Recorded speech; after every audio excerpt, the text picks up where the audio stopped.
السلام علیکم ورحمۃ اللہ۔ یہاں پہ ایک بھائی کا سوال ہے کہ گھر میں پریشانی ہے، آپ ہماری حالت میں نظر ثانی کریں، اور بچے 18 مہینے کا بچہ ہے، وہ بہت تنگ کرتا ہے۔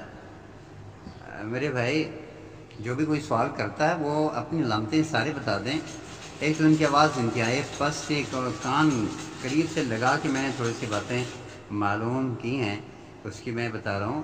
جو مجھے معلوم ہے ان کی میں ان کا علاج بتاؤں گا۔ اور دوسرا یہ کہ یہ بھائی کہہ رہے ہیں کہ نظر ثانی کریں، میری نظر اول نہیں ہوئے تو نظر ثانی کیسے کروں؟ مطلب یہ ہے کہ علامتیں بتانے سے ہم کچھ بتائیں گے، ہمارے پاس غیب کا علم قطعاً نہیں ہے، نہ دعویٰ ہے، اور دعویٰ تو ویسے بھی کفر ہے، شرک ہے۔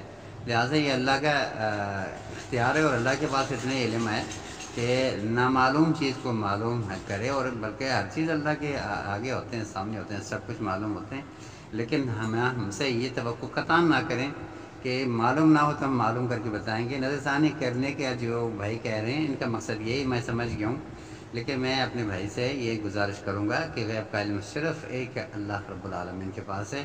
دوسرا یہ، ان کے سوال سے مجھے لگ رہا ہے انہوں نے اپنا نام بتایا، والد کا نام بتایا، والدہ کا نام بتایا۔ بھائی میں یہ چیز بھی نہیں کرتا، مجھے صرف علامتیں چاہیے۔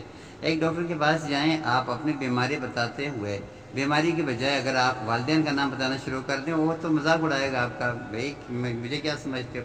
اس طرح میں بھی آپ سے کہوں گا کہ آپ والدین کے نام نہ بتائیں، یہ تو جادوگر قسم کے لوگ کرتے ہیں۔ الحمدللہ ہم تو کوشش کرتے ہیں کہ قرآن سے علاج کریں، اور اگر اللہ نے چاہا تو علاج ہو بھی جائے گا۔ اس لیے میں آپ کے سوال کے اندر جو قابل جواب ہے وہ یہ ہے کہ آپ کا بچہ جو 18 مہینے کا ہے اور وہ تنگ کرتا ہے، اس کا مجھے لگ رہا آپ کے باتوں سے کہ ان کو نظر کا مسئلہ ہے۔ لہٰذا آخری قرآن پاک کے 3 قل 7 دفعہ پڑھ کے بچے کو دم کریں، پانی پہ دم کر کے اس بچے کو اس پانی سے نہلانا شروع کر دیں، انشاءاللہ بچہ ٹھیک ہو جائے گا۔ جیسے آپ کہہ رہے ہو گھر کے بہت سارے معاملات خراب ہے، بہت زیادہ خراب ہے، آپ کو ضرورت ہے تو علامتوں کے ساتھ بیان کیجیے گا، تاکہ میں آپ کو علاج جو ممکن ہے، جو ہمارے پاس تجربہ ہے، وہ ہم بتا دیں گے، آپ گھر میں ہی علاج کرنے کی کوشش کریں گے انشاءاللہ۔